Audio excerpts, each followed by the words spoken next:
Welcome to Beyond Podcast. I'm your host, Anthony Petrellis, and we are just continuing our college week. We had a tremendous episode on a few nights ago.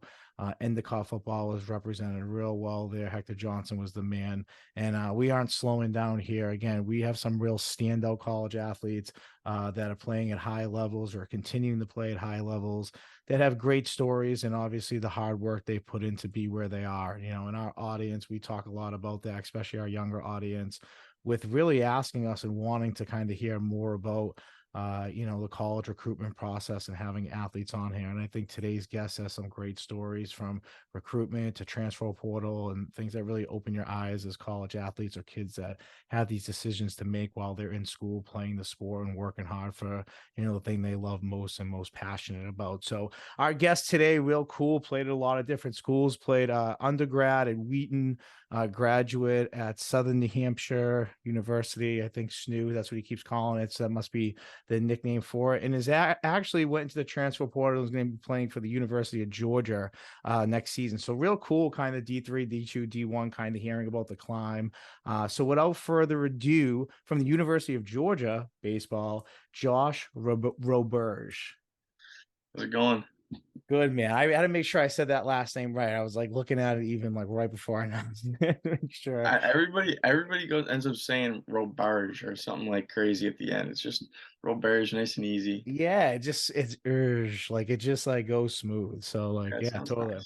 nice. So yeah, man, we have quite a story to talk about with you today. I think you got some real great things to talk about, and obviously things that you've gone through and decisions that you've had to make as a young athlete, in following your dream and pursuing it, and just talking off air a little bit what your bigger plan is, which I think is real cool. But we'll kind of start from the beginning. Where'd you play a high school ball? Where are you from? And really maybe just talk about when you realized that playing collegiately was something you wanted or was even realistic for you. So I might be the oldest collegiate athlete you've had on this show. I've been playing college baseball since 2017, 2018. I graduated Chelmsford High School in 2016, 2017, graduated in 2017. So I played for 4 years, two at the varsity level. I was a pitcher mainly my junior year, and then senior year I got to hop out in the outfield, and I was an MVC All Star in center field, not even as a pitcher. But I ended up getting recruited as a junior to go to Wheaton, so I didn't really have to, pitch too much my senior year. I got to hang out, I got to swing the bat a little bit, which I don't get to do in college, and it's fun. I miss those days, but at the end of the day, high school baseball is nothing like college baseball. It's insane, man. It's Yeah. insane. Now, for you, obviously, with the recruitment process, I'm sure you had multiple schools taking a look at you and wanting. And there was no really just kind of that one. I had two. I Two. had two. Okay. I had Assumption, who offered me no money, D2, in Worcester, Mass, and I had Wheaton College, D3. And I wasn't, entirely sure what Wheaton was. Like, I was like, like D3. I don't really want to go D3. Like, Yeah. don't know anything about the program. I ended up going to their camp, and I fell in love with it the day I did. Go to the camps, man. Like, if you're a high school guy looking at college, pick like, five or six schools you want to go visit, see how the coaches are, see what the field looks like, see what the food tastes like. You go Okay. there, pick five schools, go to their camps, work their camps, be a good teammate, get every foul ball you can. That's what I did. Didn't pitch well at Wheaton or during my showcase day. I just got every foul ball, and I was a good teammate. I was grabbing bats. I was staying in the game. And that's what college coaches look for at that level. And then you realize, like, wow, Wheaton's a top 25 team every year. Like, I kind of got lucky here. Like, I had no idea about the program, and they just turned out to be, awesome. I get there my freshman year, and they got guys throwing like upper eights, competitive.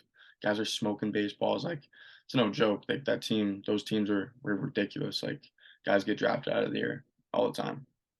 That's incredible. So talk about that. I mean, you kind of joked about it a little bit, but I want to go backwards to this. Cafeteria food. You've obviously been the two different schools, about to be third. What would you rate Wheaton's cafeteria overall, your experience there? When they had tours, 10 out of 10, best food in the country. But then when you go through like a Monday through Friday, like a I don't know, 6, it's about 6. Yeah, on it's a like day. you're just another statistic once you're on campus, man. You're like Yeah, you everybody get treated like else. a common folk. So, when the recruits came, or when they had tours, it was like steak and lobster. Like you had like whole spread. You had your ice cream out. Like you were getting everything you could have asked for. But Mhm. then, no, those days come and go, and there are very few of them. So That's too funny, man. I know. And college food's important. I always joke with my players. Like I was a high school football coach, an assistant coach for a long time before I was a head coach. And I had those relationship with the kids. I'd be like, how's the food? Did you go visit the school? Like, how's the food? Like that was always kind of our like, and we're like, guys, seriously, the cafeteria is terrible. Like it sounds like not a big deal, but when you're there, like January, February, and just eating the same stuff every day, like, yeah, it becomes a problem. Like, we joke with the kids all the time. So when I heard you say that, it just kind of made me laugh because that's something as a staff we used to always like ask the kids, like, do you try their food there? Like, and like you said, I'm sure it's a 10 out of 10, no matter what, when recruits come in, yeah, and for then sure. different. So for you, obviously you made that decision. And yesterday, like even the guest that I had on, Hector Johnson from Endicott, he talked a lot about how he wanted to play in that upper D1, D2 level where he felt like his game was, and he just kind of wasn't getting the looks or getting the recruitment, maybe that he thought he deserved. And he kind of fell into Endicott, who was recruiting him all along in the process. And he just had a sophomore season, was the defensive MVP in the league, had 14 and a half sacks. I mean, a kid who's just kind of dominating and showcasing. So, we talked a lot about how sometimes playing at that D3 program, even though maybe you have aspirations to play at a higher level, sometimes is the way to, appropriately develop your game, or being able to learn how to play dominantly at a different level a little bit. But yeah, I think I got what I deserved out of high school for sure. I was a guy that deserved 2 looks, probably. I wasn't throwing the ball 98, 99, touching 90. Like I didn't deserve to get looked at by D1s. I was just super competitive and I love the game. So like I wanted those, but you know, those guys get looked at in high school all the time, right? If you get a Right. shot, it doesn't matter like what kind of shot it is or what kind of opportunity it is, just be grateful for you got it. Because once you go to a school, you have the right coaching who have developed players and are on the side of winning as opposed to like gotta look at the record. That's huge. Like you want to be a part of a culture that wants to win because that's the only way you're gonna get better. Because you're gonna have guys who are better than you. So you just try to like elevate your game every time you step on the field. And you gotta look at yourself and you look at the other guys and be like, am I working just as hard as you?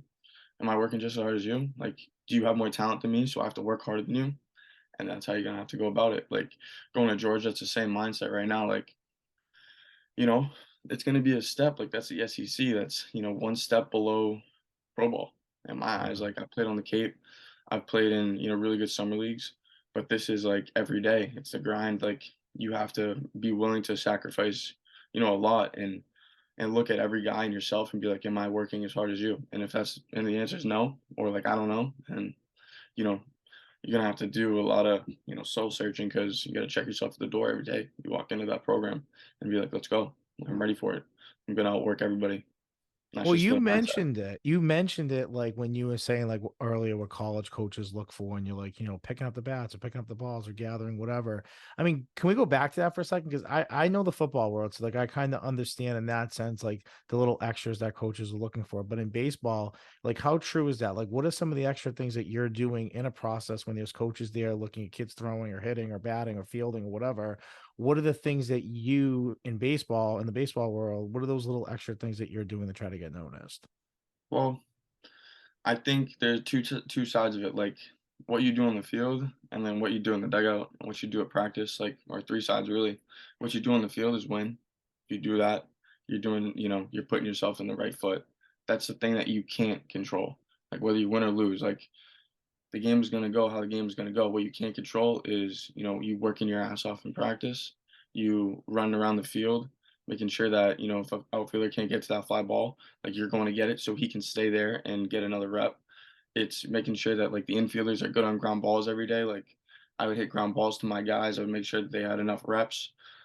Making sure the first basemans are good, like throwing them extra picks if they need it. Just, kind of doing whatever you can to make sure that your guys are good. That's what I would do at Wheaton. I love doing it at SNU.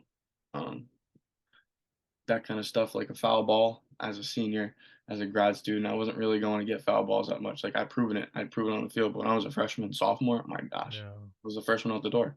Don't even have to ask me. I was going to get it. So that's what I could do for my team, especially when I was hurt. So those things I did off the field in the dugout, and then just kind of like from a vocal standpoint, because I'm a vocal guy, making sure you're saying the right things to your teammates.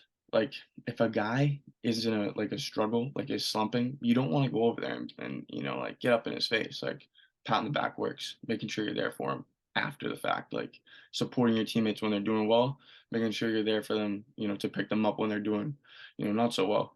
And then kind of just like understanding that, baseball is a team game. And if you have one side that's like pulling in the other direction, and you have one side that's pulling in another direction, you're never gonna, be successful as a group.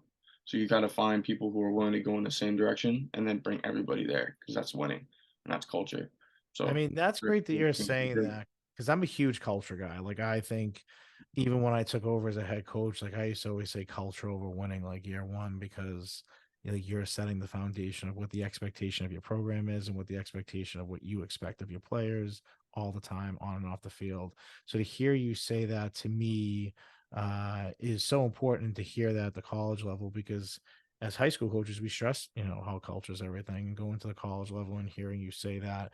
And it's funny, I was going to ask you, like, what type of dude are you in the dugout? Like, let's say teams down, guys might be underplaying a little bit.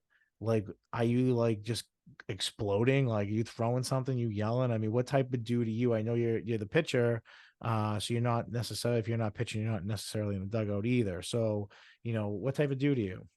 I laugh because, if my boys are here, they would be like, "Oh, this kid's crazy. Like, doesn't matter whether we're winning or losing. Like, he's always yelling, like, always saying something. Like, that's the kind of player I am. Like I will rip the other team. I will rip them apart. Like, if you Yeah, aren't yeah, ready to step on that mound and get, worked at the plate and then worked in the dugout, then, don't come out there. Like, I'm obviously supporting my teammates and stuff like that, and I'm never gonna like, bash a team too hard, but like I'm ready to go. Like even if I'm not playing, like I'm locked in. I don't miss a pitch. Like if it's a bad pitch, like you're gonna like hear, you're gonna be like, "Ah, boy, good spit," like something like that. yeah, Just yell yeah, over and over and over again. But yeah. sometimes it gets annoying, and you got to learn when to like cut it back when you're up by 20. So you know, Right, right. because we beat a team like 36-1 this year. Like we were beating teams by 20 a lot. Like you gotta realize, but like culture, like if you don't have Yeah. good culture, you're never gonna get that result like consistently. Now, what are some things you do as a team? Like, for example, off season, obviously at some point you guys are really getting into it. I mean, it's always nonstop, but like you do have periods that's probably a little bit more heavy than others. What is some stuff you guys doing outside of working out or in the cages or whatever as a team to maybe stay, strong and like you said, kind of keep that culture within the team, bond, brotherhood, everyone kind of together. Yeah, so I mean at Wheaton and SNU, it's two different types of teams that I played on. So at Wheaton, like we were living all on campus, very small, like tight grouped community. So we would all just kind of be at like one place. Like everybody would just kind of be chilling. And then you'd have like another room on that same floor that people were in there too. And then COVID hit. So then that was kind of tough. Like, you could go out with your friends and, potentially go off to an off-campus house, which I was, lucky enough to have. So guys were over to my place. And then we were like, have barbecues outside or, go get dinner together. Like we were always hanging out. Like Yeah. that's the biggest thing that we always did. And then at SNU, like it was different because we were traveling a lot. So you get close to like your team on the road. So like you form that bond during the season. Where at Wheaton, like you form that bond like, right away, first day. Everybody's together at this house, like just chilling. Like and you come and you just hang out and you get closer with everybody. Doesn't matter if you're a senior, doesn't matter if you're a freshman, like you're all together. And then at SNU it's a little harder because you have guys commuting, guys online, like the campus isn't it's tight, it's close. Like I was always on campus, like hanging out with the guys, but just a different vibe. But you really come together at that with that team on the road in the hotels, playing games, Yeah. hanging out, Yeah. staying up, watching movies, playing video games. Like that's where you get close to like a team like that that's always traveling, and it's kind of spread out. Yeah, which is nice. You know what I mean? There's that aspect of it. Like, yeah, the buddies just hanging out and having a good time at the end of the day. Um, and for you, so you were yeah, Tommy John your freshman year, and then your junior and sophomore year, you mentioned like you did medical too, or you had injury as well, those years. No? Freshman year, I had Tommy John, and then my Okay. junior year, which was 2020 and Was 2021, COVID. COVID, Gotcha. so you got those Okay. back. Okay. So you coming out of Wheaton then, how many years? So you only had 1 year really played, right? So you had 3 years of eligibility coming out of Wheaton. Is that right? I It's weird in college baseball, like, it's by semester, like, you Okay. have a certain amount of semesters on your time clock or whatever it's called, like, you can't be out of school for a certain amount of time and then restart your years without it being, like, medically, um, you know, excused. So my Yeah. clock hasn't stopped, like, going, so I've been able to play. So if I had taken a year off, it would have been hard for me to get back in Yeah. with the years of Yeah. my eligibility. So my clock has continued to go. So I used one semester my freshman year. I played in the fall. I Mhm. gutted through it. It was tough. I had to do it. You know, Yeah. you gotta like not be soft on the Yeah. baseball field, and you have to show your teammates that you're willing to push through whatever to be on the team, make the team, impress the team. Like that's what you want to do. You want to play baseball, right? You got to Yeah. suck it up and go. And that's what I did. It was tough, and then I got to a point where I was like, you know, this ain't me. Like I need to get fixed. Like I need to get healthy, and I did that going into the spring. So I Yeah. sat out. I was there for my team. That was probably the toughest year of my baseball career. Besides, like we'll talk about, but like losing in the World Series, like that was the toughest Yeah. loss that I've ever Yeah. had. Like that end game, because you're sitting there, you're like, oh, like if we had me, like we would have been fine. Like I would have won that game. We ran out of pitching. Like we were in a championship game. Like and you lose it when you can't do anything, and you like love your team and you love your teammates, and you just sit there and like take it all in. Like that's hard, and then that motivates you. It motivated me because I was Yeah. ready to go that next year, that sophomore year. I wanted it bad. Yeah, and that's so interesting. Okay, so it works by semester because I was wondering that because obviously, you keep talking about SNU, but like jumping into that, I mean, there's so many things I want to circle back to once we kind of tie all your bows together here. But decision for you, obviously playing at a D3 level, and you played at a high level. We're going to talk about it, but obviously you guys getting to the pinnacle of that. But for you, I mean, those schools aren't near each other, right? I mean, Wheaton's like in like Norton, Mass, right? I mean, they're kind of like further away. So for you, I guess two questions. Like, first of all, what did you take up at Wheaton? What did you go to school for? Oh, psychology, and my Okay. master's at SNU is in developmental psych. Okay. Okay. So great. Two different degrees in a sense, right? Tying together, but obviously getting two different educations. For you to make that jump to there specifically, what was like the reasoning for you? Because you played at Division 3, obviously Division 2, two different levels. So for you, like what was kind of the decision making process for you of like, okay, I have some eligibility left. I timed out here. This is where I want to play collegially to continue my career. Yeah, so I graduated from Wheaton, so I got my bachelor's there. So Yeah. I did my 4 years. I had the freshman year remaining. I truly only played my sophomore year. Yeah. I played my junior year, like like maybe 9 games. I think we were 8-1 to start the year. Got bagged. Then my senior year didn't count for eligibility. So baseball wise, I had 3 years left, but school wise, I was done. And Wheaton didn't offer a um, master's program at the time. So, I'm sitting at home like, wow, I just had a great senior year. Like, I feel good about it. Like, I think I'm done playing baseball. and Yeah. then, Yeah. and then I put my name in the portal because I'm sitting at home for like a week and a half, and I'm like, oh, like, I just lost in the World Series. Like, I need to find a way to go and redeem myself and get back as quick as I can. Yeah. So I get back in the portal. I'm like, oh, I don't want to go D2. I don't want to go D3. I only want to go D1. And, I had some decent D1 schools hit me up, like, UMass Lowell hit me up, Bryant hit me up, URI hit me up, like teams locally D1. Like nothing crazy. No BCs, no Northeasterns, like whatever. Not a big deal. Yeah. I'm thinking I'm gonna go to UMass Lowell. They offer me zero money, or they offer me a scholarship, but nothing crazy. And Right. I go to Right. SNU, I get on the phone with him. Scott Loazzo and Pat Austin, and they're like, "Hey, like we have an opening here. Like we have a bunch of money we want to give out." So they gave me a scholarship. I go there my first grad year, play for them, go back to a World Series, and then do it again. Wash, rinse, repeat. That last year. That's unreal, man. And for you, obviously, what's interesting about you and at SNU, you make it to the World Series there too. Did you guys make it to the World Series while you were there too? Yeah, I've been in the national championship back to back to back. Right. So for you, you've been to national championship games, you've played at the highest level of the different divisions that you've played in. I mean, that says a lot about you. Like, and I'm not trying to like blow up your head here, but you've had the experience in playing in that championship game. Talk about maybe not necessarily the first time around being in that type of situation, but maybe the second and third time being in that situation for you, what it was like to help your team navigate and be a leader as far as like what to expect in those moments and that type of game and that type of atmosphere.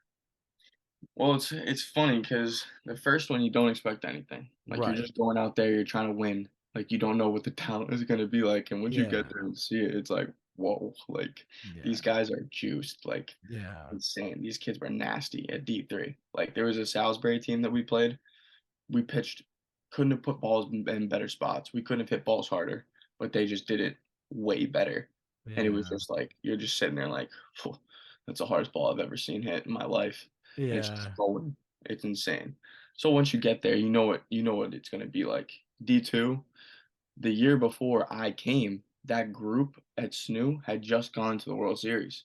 So everybody had gone there and they were going back. And I was going back with a different team. So Yeah. I'm sitting there in a new group. They were just in the shoes I were, and we went two and screw. And Yeah. I pitched against Angelo State, who ended up winning the national championship this year. And I was, you know, I had pitched well. Like it's tough. Like we made a couple bad plays in the infield, missed two throws. But that team is legit. Like some of the best baseball I've ever seen played by a team. Like they know what they're doing. They're very well coached. They got great pitching. They won the national championship this year. We played them again, Yeah. and they Right. did the same thing. It was the same thing. But I didn't pitch in that game. The game we won at the World Series, I pitched in. Game one we won, or no. Game one we lost against Angelo. I pitched game two. Don't know who I played. I won. We won that game. I pitched that game. Game three, we beat the number one team in the country, uh, North Greenville, to go to the semis to face Angelo. We lost Angelo, and they beat Rollins to win it. So, you're 2 wins Yeah. away at that point, which is insane, like, crazy.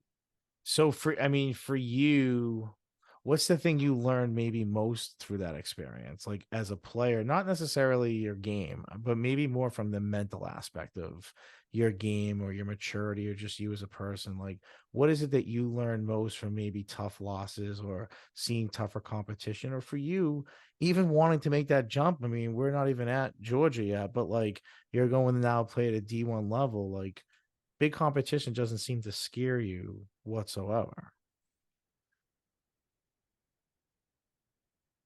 That's a that's a loaded question because you go down there, you lose 3 times, you Yeah. learn different things.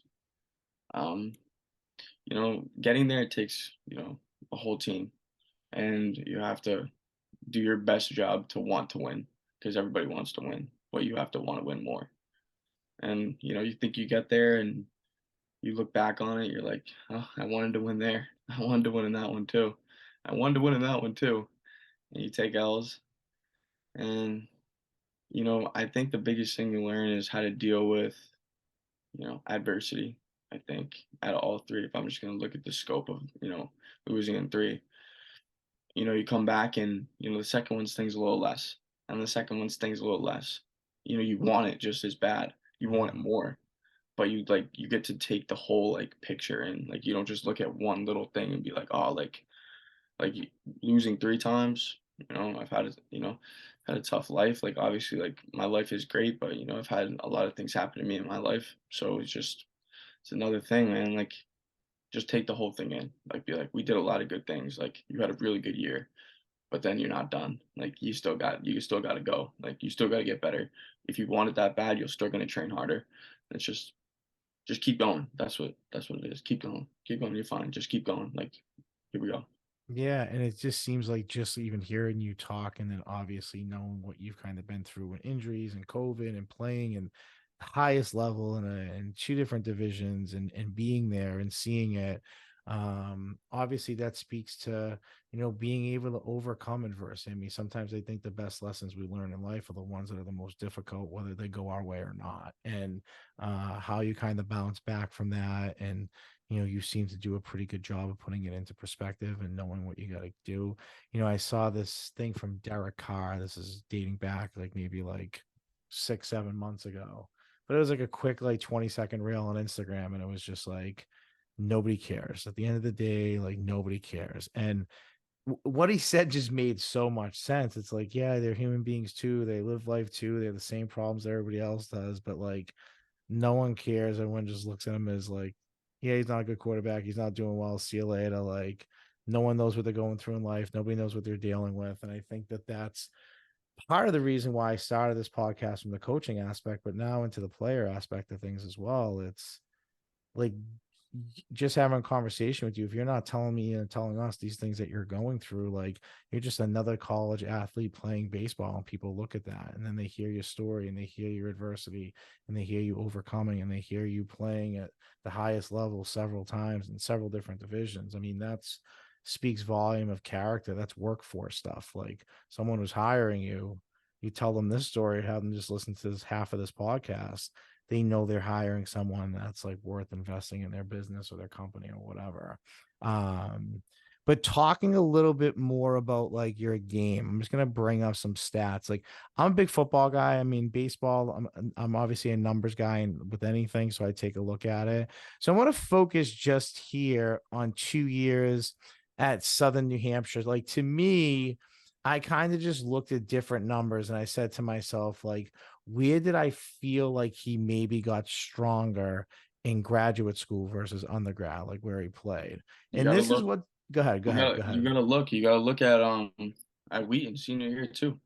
Yeah, so I have Those stats Wheaton right here. I have you six those and stats are one, crazy. 182, 1.82 ERA, which is extremely impressive. Um, let's see here, 4 saves, 39 innings pitched, 34 strikeouts. I mean that's basically, I mean, you're a little bit under a strikeout an inning there, but your numbers at Southern New Hampshire, like 9-5, 3.3 ERA. But strikeouts, 93 innings pitched, 101 strikeouts.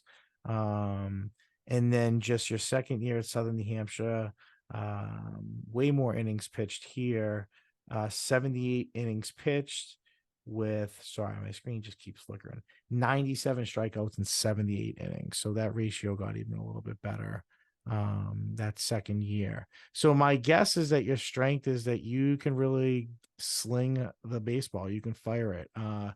Talk about your pitches. I mean, obviously, how many pitches do you have, or pitches that you're comfortable throwing, and what would you say stylistically you are? So I was always a slider guy at Okay. Wheaton. My slider was my best pitch, I thought. I would get a lot of swing and misses on it, but I wouldn't get the punchies, but I got the wins and I got the saves, which is way more important than any of the other cool numbers. Cool numbers come when you throw strikes. Right, I right. throw a four seam fastball, Okay. like closed up, like And that. those that are listening, he's literally showing us how he pitches, like literally has a baseball and showing us how he holds it. You want the horseshoe like this. Like you want the horseshoe facing in on you. That's what Wes Johnson said Okay. at Georgia. He's amazing. Listen to him. Okay. So I also throw top at 97. I sit like 94 to 96. I was going to ask you, what's the fastest you've ever thrown? 97. 97. Okay, so you're throwing high 90s. That's okay. You throw some gas. Okay. Slider like this. You can whatever. You can play with that a little bit. But the thing about a slider is, which I didn't know until 2 days ago when I went to go see Wes Johnson at Georgia, is you throw it off of this finger. This is the last one to leave it. So it Wow. spins like that and it sweeps across the zone. That's what he wants to do with my slider. He's gonna do amazing things to my career. I really do believe so. Coaching, Now, baseball, now let me whatever. ask you, just changing your slider from the way that you throw it, the way that you just explained it, how difficult is a process is that? Like, how long do you see that taking for you? The other stuff he wants to do to me is gonna be a longer process. Like Okay. I need to, really invest into biomechanics and, TrackMan and making sure I know all the numbers because I've never had that in my career. But once I do have that, like, it's just gonna elevate my game. The pitch stuff, easy, easy. It's all feel. You can feel it, like like what your body's doing, how it comes off your hand, like very easy. And I've been playing catch every day with it. Like feels a lot better. I feel like I'm spinning the ball. You get more plus 100 RPMs on your fastball when the horseshoe is facing in on you. Okay. Like that, Okay. See, 'cause it yeah, I wouldn't even like to me that I'm like, wow, I didn't realize the difference of just where to hold the ball and the stitchings and what it does. and then I throw one last pitch. I throw a splitter, so this is my split grip, and I throw it off of this middle finger, and when I release it, I try to come down on the ball, so Okay. it makes, like, this action. So So you my want it to fastball drop.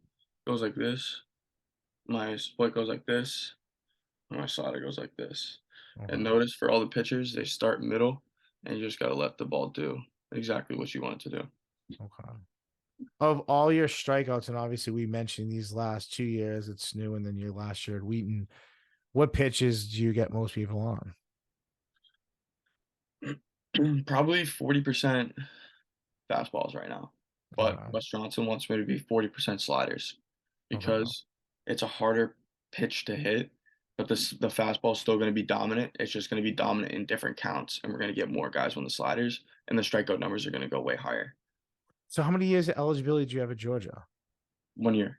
1 year. Okay. So you got a year that you're gonna work. And okay.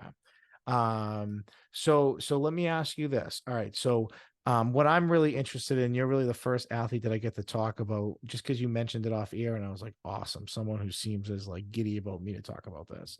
The transfer portal. Like, I'm so interested in the transfer portal because it is like college free agency. I mean, I've talked about this with other guests before. You kind of said it as well to me. I mean, talk about that process. You put your name in there, D2 guy, D3 guy. You put your name in there. What happens when you put your name in there? Um, Essentially every team in the country is able to see people who leave their schools, and you can look up any school that you wanna see, guys who leave, and every name from that school will pop up if they had left. And is So it all different divisions, like any division? D1, D2, D3. Okay. And we get into the portal, right?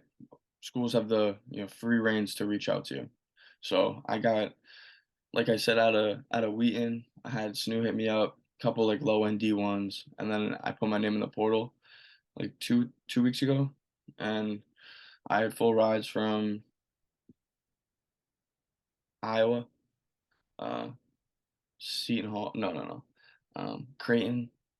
Um, I mean, those are the ones I like that Right, called me. like, yeah. Penn State. Um, and then on my phone, like I got emailed from Virginia Tech, Duke, A&M, um, but like every Carolina school you can think of, everybody from Florida, Florida Atlantic University. Um, Trying to think of cool ones. I mean, talk about that for a second, though, right? Because you essentially almost hit this road going like doing it a different way, right? Like here you are grinding at a D3 4 years, doing graduate school, 2 years playing at D2, and then putting your name in a transfer portal and getting D1 offers across the nation. I mean, talk about how you feel just hearing that. Like to me, that's cool. Like I'm just like, wow, that's like it's almost doing it the opposite way. But here he is with 1 year eligibility left and being able to maybe take that game further through different areas. But you're getting to play at a Division 1 school, and who knows, maybe competing in the College World Series because everywhere you go, you seem to win and you seem to be a part of a team or a culture that is able to take that step there. Yeah, like we talked about, like, or kind of what I said earlier out of high school, like I didn't, deserve that. I didn't earn that. Like going out of my, Wheaton, like I deserved what I got, and right now, I deserve what I'm getting. and I think I earned what I'm getting. So, I'm not surprised, but the people who are, hitting me up, it's kind of like it kind of hits you all at once, so you get a little like overwhelmed, and it's definitely a lot to take in, especially like since you don't know what school you really want to go to. Like I ended up I ended up committing to Penn State, and then I decommitted and went to Georgia and committed to Georgia. Okay. So, I had an opportunity to go to a really good school, and I really appreciate them and their organization for allowing me to have that chance. But at the end of the day, like I think playing in the SEC under one of a great coach, one of the best pitching coaches, if not the best pitching coach in the country, Wes Johnson, who uh, funny enough was the pitching coach at LSU last year, and he's also a former MLB coach with the Braves. So he's been around the game for a long time. He knows a lot of stuff. I went down to Georgia the other day, and I learned so much more about the game Yeah. I mean, in just hearing you 4 talk hours. about just tweaking your pitch and you're like, I just learned this 2 days ago. Or I just learned this recently. Like that shows how you are like ready to go, man. You got 1 year and you're gonna absorb it, you know? Yeah. Yeah, I tell everywhere I go, I try to learn something. I will try to learn something every day. Like, if someone's gonna say something to me, I might not agree with it right away, but I'm a guy that like sits on it and thinks about it, and like it goes back and is like, oh yeah, like coach, you're right, that made sense. Like I need to think about that more, or like, coach, like I don't know if we did the right thing yesterday. Like I think we could have done something a little differently. And he's like, ah, no, like you're just overthinking it. And then I go back and I'm like, yeah, maybe I am overthinking it. Like I'm Yeah. always trying to learn. I'm always trying to think about something I could do better. And this guy that I'm about to learn from, Coach Johnson, Mhm.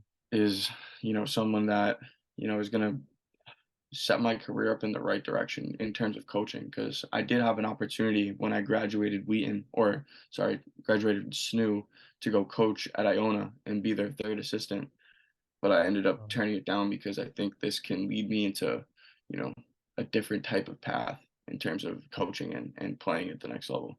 Not Well, really even playing at what the you next level, just but said, like who you're going to play for and how long they've been around the game and probably how many people they know. Like, yeah, you're a young kid. You come in, you work hard, you play tough for the program, you absorb a lot about the game, you're knowledgeable about the game. Yeah, I'm sure that's how that world works. Just like I know that's how the world of college football works. Like, so much of it is word of mouth of former players or players that you have that are just intellects and really understand and grasp the games. I'm sure at the D1 college level, that happens more often than not, or having a culture guy in there who, knows and understands what the program's about. I see that at the high school level all the time too. Um, for you, I mean, just kind of a funny question here. I mean, you play D3, D2, you're about to play a D1. Talk about the difference in swag as you move up in Division Two, like type of gear that you get. Does it get just better and better? Like, would you say that? so D2, D3, at least for me, I didn't have a glove deal, neither D2, D2, D3. We got gear. Like I got a nice, couple pieces of gear, but I went to Georgia the other day.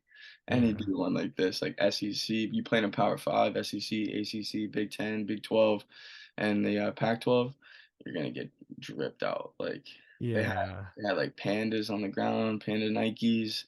They had a bunch of dunks, like shirts, every color you could ask for. Pants, you get 5 pairs of cleats, 5 pairs of turfs. You get your training shoes. You get your you get your nutritionist. You get your blood work done. You make sure you're tip top ready to go. At Southern New Hampshire University, you'd be lucky to walk away with 2 pairs of shorts. Like Yeah. crazy, See, man. that's so crazy. I mean, even just like I always find of all the teams that we cover, I always feel like baseball has kind of the best swag, like overall best swag. You get a lot for your uniform that matches everything. And football's always tough. It's always like a t-shirt and shorts and anything else you're buying out of pocket. So, Well, they have like what 72 guys on the roster or something crazy like yeah, that. Like yeah. So it's big. It's hard to buy yeah. for that. But especially like in Chelmsford, I'm sure we went to high school. I mean, their sports are great and everything from youth to the high school level, and you're dealing with humongous numbers, I'm Mhm. sure there as well. I remember going to see a Chelmsford game and I'm like, there was like a minute of kids running out of the locker room. Like, how many kids are on this roster? It was just like kept going and kept going. But that is a good point. But yeah, I always ask that because when I coached, man, swag was huge. Like when I took over as my first year as head coach, like our jackets on the sideline were nice. Like they were just like windbreakers, but they were like all white, like looked good, gold rim, gold like trim with like the blue navy blue on there. It looked good. It was important. And like they used to always say, like AC coaches were the best dressed on the sideline. I was like, yeah, that's right. Like we're gonna win. We're gonna look good too doing it. Like so, I had to ask that question. For you, I mean, talk about, you mentioned that you're going to Georgia. Obviously, it's just a different world down there collegiately, their facilities so different. And you kind of alluded to like life after baseball for you a little bit.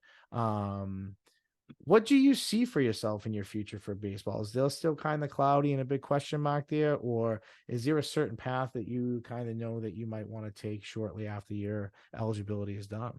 Well, if I can't stop playing baseball now, right? I'm 24, gonna be 25. Like this game, hasn't left me. It's not gonna leave me now. Like I plan to, my plan is to, hopefully have a nice career and there at Georgia and do my best part to, impress the coaches, but also make sure that, I'm setting myself up for the future.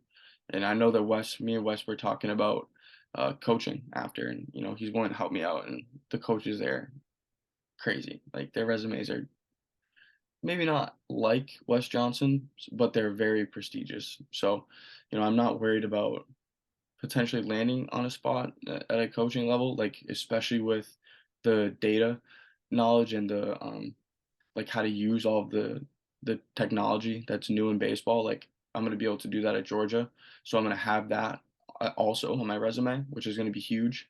Which is kind of like why I don't think my resume was as strong because I didn't have that. So I'm gonna be able to learn all that stuff, and I'm gonna have those crazy resources. By the time I'm 30, 31, 32, like I will be a head coach at a Power Five. That's my plan. Like, and I'm gonna make them nasty. Well, that's great. I mean, you kind of know what you want, you know where you want to get there, and even your decision making now with the year of eligibility that you have, you're choosing a spot that you feel like is not only going to be the best opportunity for you to maybe win a national championship at the highest level, but also being able to then take that to the next level for you, like you mentioned in coaching, and you kind of have a clear path. And when you get there and when that opportunity arises for you is who knows, but from now and until then, you're going to meet so many great people along the way. And it's going to start with this 1 year of eligibility that you have left. So I got to ask you, obviously a pitcher, dude, I was going to ask you, and you mentioned it earlier, you throw 97 miles an hour. When you like I don't know what you can and can't say here, so you can judge that. But throwing at someone, right? Like when you know that you're going to throw at somebody, is that a decision that is made clearly by the pitcher? Is that something you look around and people make eye contact? And if so, are you ready to like just throw your glove down, being like, this dude could potentially come at me? I mean, does that happen in the college game? I mean, talk about that process of the game because you have control. I mean, 97 miles an hour could literally kill somebody. Like, you could literally kill somebody throwing a ball at them, right? But in game, sometimes you got to do it. Someone goes after your player, you're going after theirs, or you're going to brush somebody off the plate or whatever it is. I mean, talk about that part of the game a little bit here. That part of the game is so old school. Like Yeah. Okay. no one is tough enough to do that. Like myself included. Like people talk a big game, but everyone's all talk until they do something, right? Yeah. Not once in my college career have I thought that somebody was like intentionally trying to hit somebody. Like maybe it got close, but every time I've hit somebody in my career, it's been a mistake. Every time. Okay. I've never tried to hit somebody. I've said it like, "Oh, I'm gonna go out and hit this kid. I'm gonna bust him inside and break his hands." Like, I've never Yeah. done it. I've never done it. I've usually struck him out. Like, there's no the best way to get back to somebody is putting up runs on the board and, setting him back down the bench. So, that's just the way Okay. I look at it.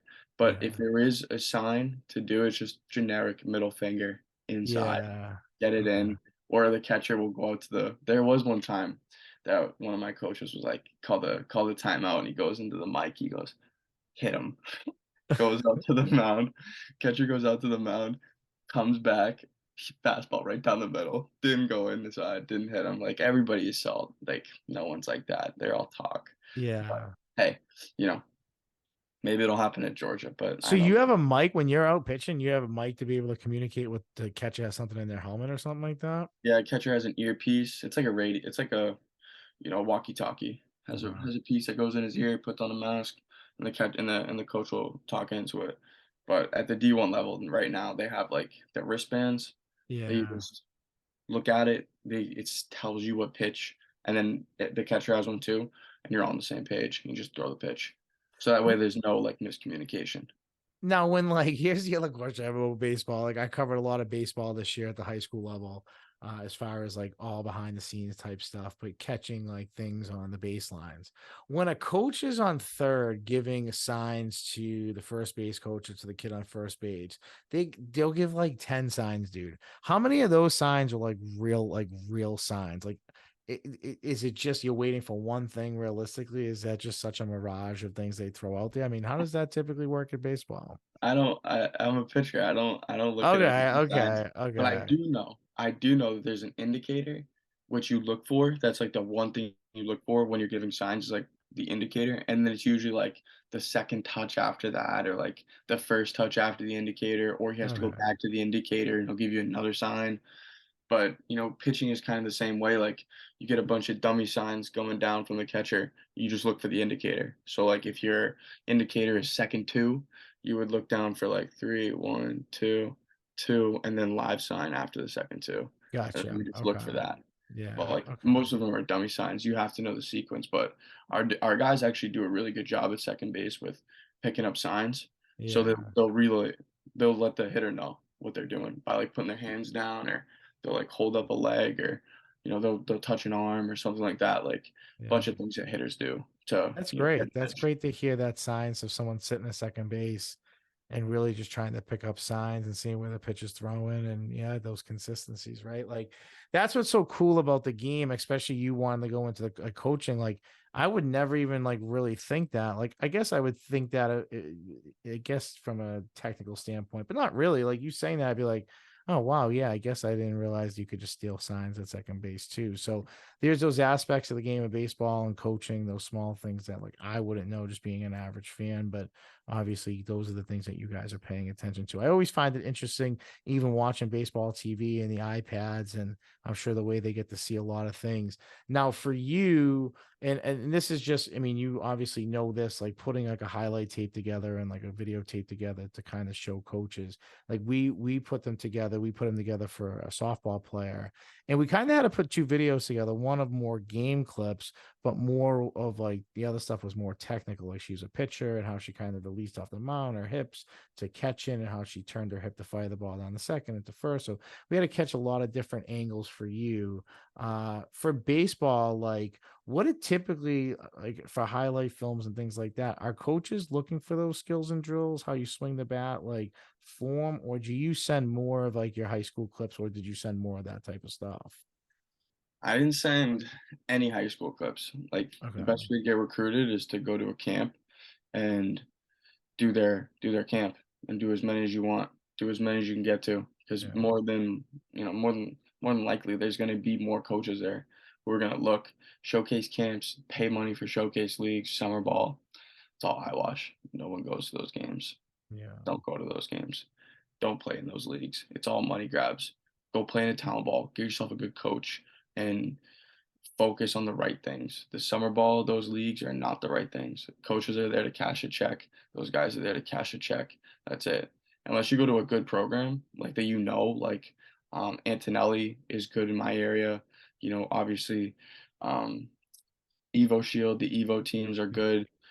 Perfect Game is a good league to play in, but like, if you're gonna go play for, like, I don't know off the top of my head. Like, I played for the Thunder. Like, don't go play for that team. Don't go Yeah. spend $3,000 for a summer to get in front of 0 coaches. Like, you could get in the cage with a tee if you're a hitter and do that, or you can get your buddy to feed you soft toss and get a coach. Like, go do that. Go get a lesson. Like, if you're a pitcher, go find a coach that wants to teach you. Like, don't go on a team with 1 coach or 2 coaches who are there just to feed you soft toss. Like, don't do that. I will never do Do that you feel again. like that happens in baseball? Because I feel like that happens in a lot of sports. That there's just so much saturation, so many leagues, and so many people that they're gonna tell you everything you want to hear. Like when I get these young Mm. kids that come in sometimes, like, well, my AAU coach said this, or my elite coach said this, or my summer coach said this. It's like, yeah, that's great, but like you're paying them a lot of money. They're gonna tell you everything that you want to hear. Like Mm. this is the reality of it, man. Do you feel like in baseball that type of stuff is saturated? Oh my god, it's crazy. It's crazy. Yeah, Like, you can look at somebody and be like, "Oh my gosh, your kid is getting so much better." Right? He's getting so much better. You gonna book for next week? yeah. Like, Right, you right, coming back yeah, next week to practice? yeah, Come on now. Like, if he's having a bad day, like, I do yeah, lessons too. If my guy's having a bad day, I'm gonna look at him and be like, "Hey, we didn't throw the best pen today, but do you think I threw a great pen every single day in my life? yeah, No. What we're gonna do is we're gonna get back in the lab next week. We're gonna work on it, and we're gonna get better." And that's just how it goes. Like, I see it all the time, man. Like, it's unfortunate because kids and their parents. I did it too. I fall into the trap, right? I didn't get better until I got into college. Why do you think that is? Because I didn't have the right coaching. I didn't have yeah, the right people around me. Like, I didn't do it the right way to set myself up. But if you get a guy who's coming out of high school who's like looking to be a first round draft pick, go see where he's working, right? Go look at yeah, that guy and be like, where are you lifting? Like, who are you throwing with? Like, those are the people you want to be around because those guys are, they're legit. Like, what team are you playing for? Where do you go to high school? Like, look into that stuff. If you're really like dedicated and you want to like play baseball, like at the next level, which it goes beyond college, like be yeah, good now. Like, get your money now. That's all I yeah, gotta say, because that money can slip away. I know guys coming out of high school who turned down $3 million to be a first round draft pick, who turned down slot value at like 1.2 to be in the second round. They turn it down and they never see a dime, or they see $50,000 in the 12th round as a senior. Like, it's that's horrible. crazy. It's crazy. Or they get 500,000, or they get 1 million. Like, once you get money, it usually doesn't go up unless you're a legit stud, like a Yeah. stud. It's That's hard. so interesting. Yeah, it's just such an interesting, different world. And, hearing it, I mean, you're seeing that in more sports now of kids turning down or young athletes turning down their first contracts, like guaranteed money, just like in any sport, just turning it away. It's like, what? Like, why wouldn't you want to Ridiculous. play? Like, I played for half that a If year, it's the right price, if it's the right price, like if Yeah, you're at a high school signing for 100,000, like maybe that's right. not the right move, because Exactly. $100,000 isn't a lot, because you're gonna be there, you're gonna have no college degree, you're under arbitration for 5 years, so you have to pay under that contract for 5 years, and then if you're an all-star, you get more money.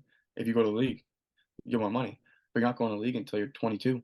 So you're Right. 17, 18, sitting there in the minor leagues getting $100,000 for, 3, 4 years before you can go make your money. Maybe you don't get there, right? Yeah. Or maybe you go to college, you play for 2 years, you're nasty. There's your 5 million. There's your six.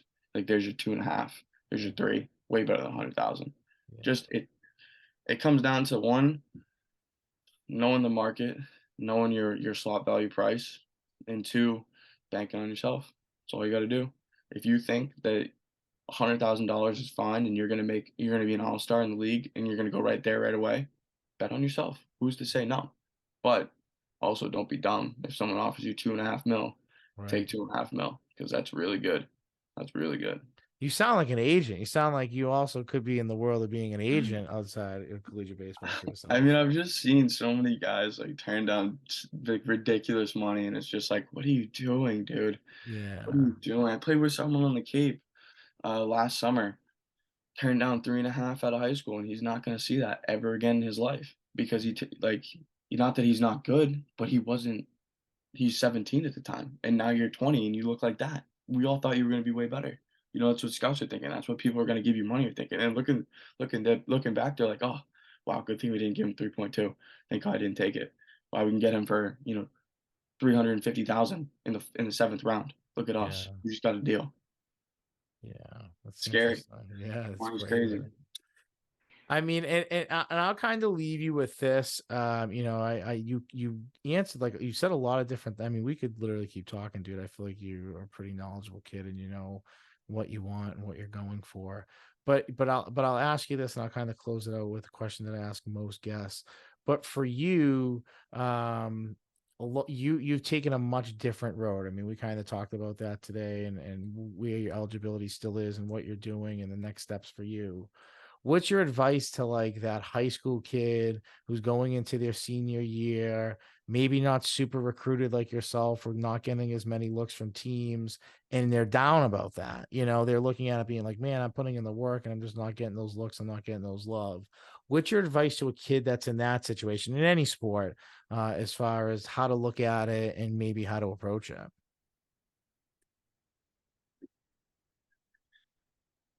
That's Tough a question. Sorry. tough question because you're sitting here, you're like, oh, senior year, like backs against the ropes. This is it. Like Yeah. you're not even gonna be able to get recruited because you have to apply for the fall, at least for baseball. So like, if let's change it, right? As a senior, get in to where you get in and do your best to walk on. Get yourself a coach and do your best to play really good summer ball and fix whatever you think you need to fix. And I'm sorry, bud, but if you didn't get recruited as a junior and you're looking to play college baseball as a senior, like you got to really dedicate yourself to fixing what you think is right. Like just look, like watch game, go to a coach, work hard, be way more athletic, eat way better, like do the right things. So when you go to college and you're trying to make a team, pick up the baseballs, hustle, don't say no. Just go do it.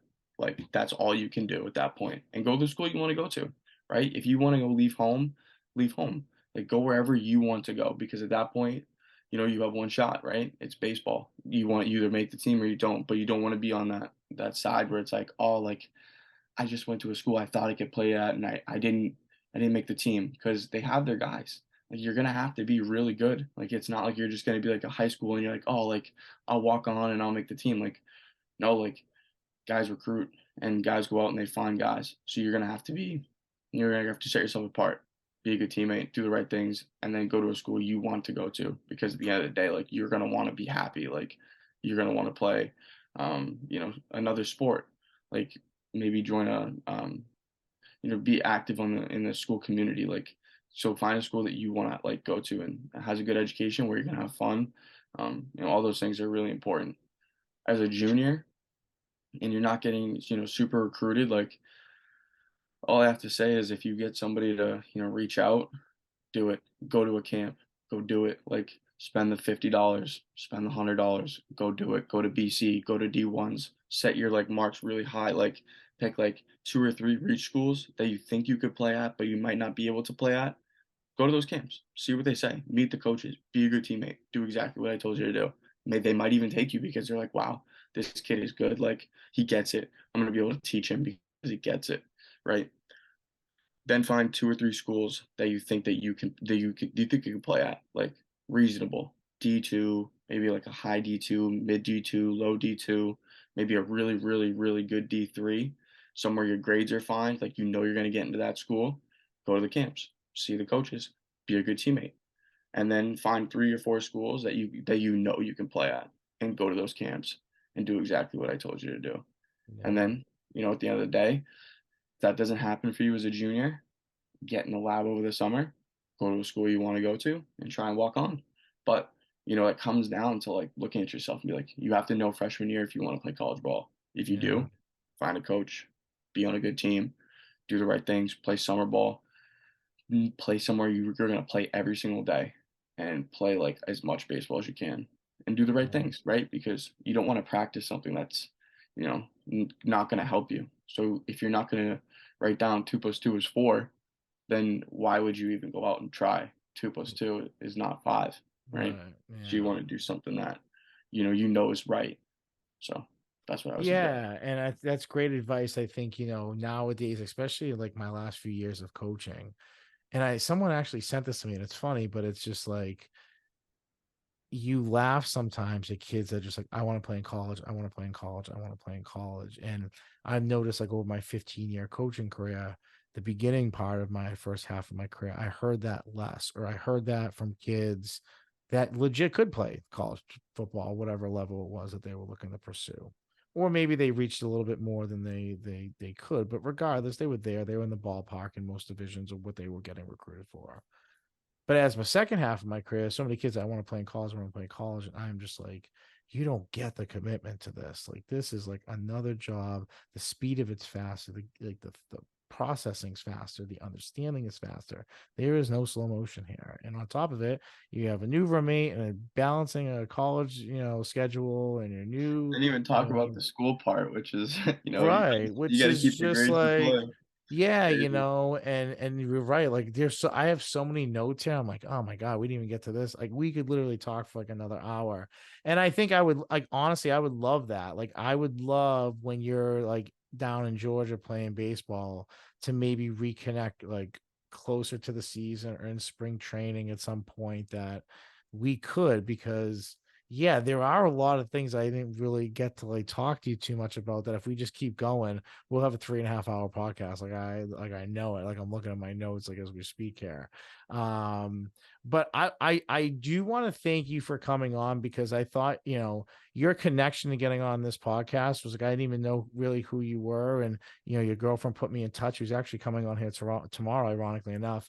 Yeah, she's And great. yeah, She's and great. just kind of really shouted you out and threw some stuff out there. So I just started Googling you a little bit and I was like, yeah, this kid's pretty legit. So I was like, absolutely, let's have him on. And here we are. So, I think your story is unique and different. I think that you've put the work in for my audience out there of kids that are coming out of high school and maybe taking a prep year or maybe jumping right into a college career to kind of hear, you go through injury and COVID and transfer portal and playing and the highest level. And If you're a senior and you wanna yeah, play college baseball, go play, like a JUCO or go to NAIA or something like that. There are options. You don't have to play college baseball. You can transfer, hit the portal, go pop off for a couple of years.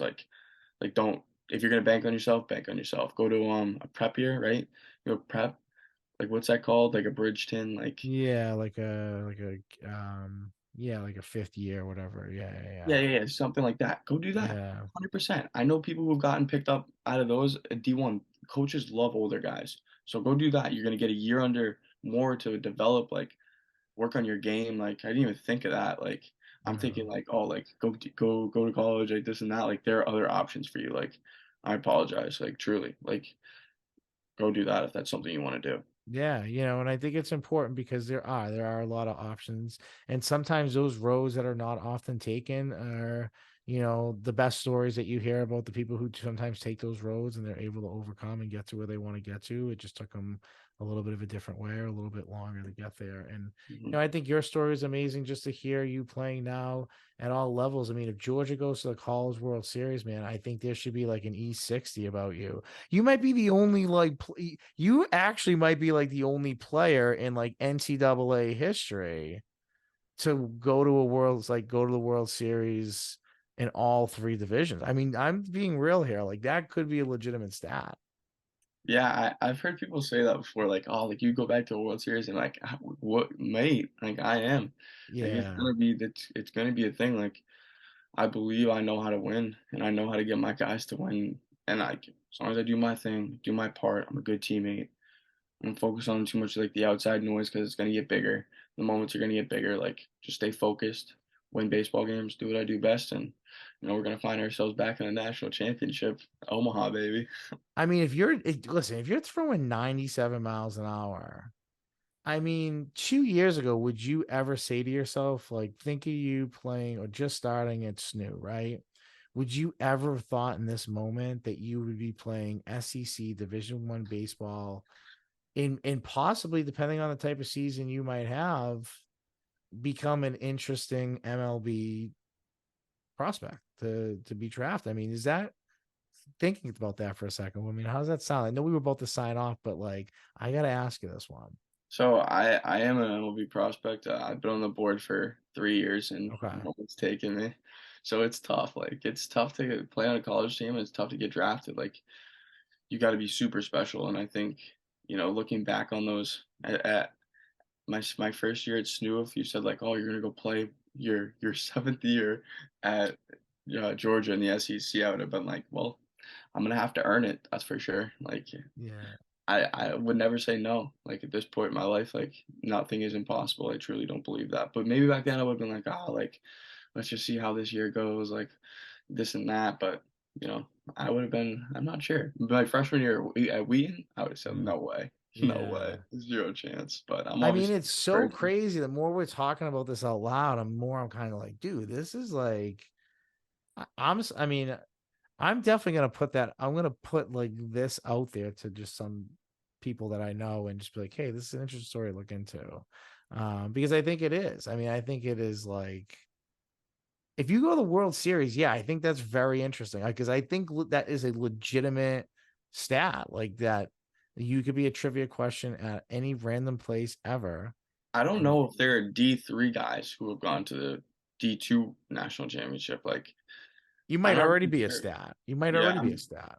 they might maybe D2 to D1, but still, like, you got to be a top 8 team in the country to go to a national championship. And I don't remember guys transferring from D3 to D2 and going to the Natty. Like, it's hard to do. I know D1 guys like transfer D2 who are, nasty and go to Natties, but I mean, Wheaton was the last D3 team in my area, right? And then Eastern Connecticut won it, but they got D1 guys and D2. I don't think any SNU guys went there, so I'm not really sure.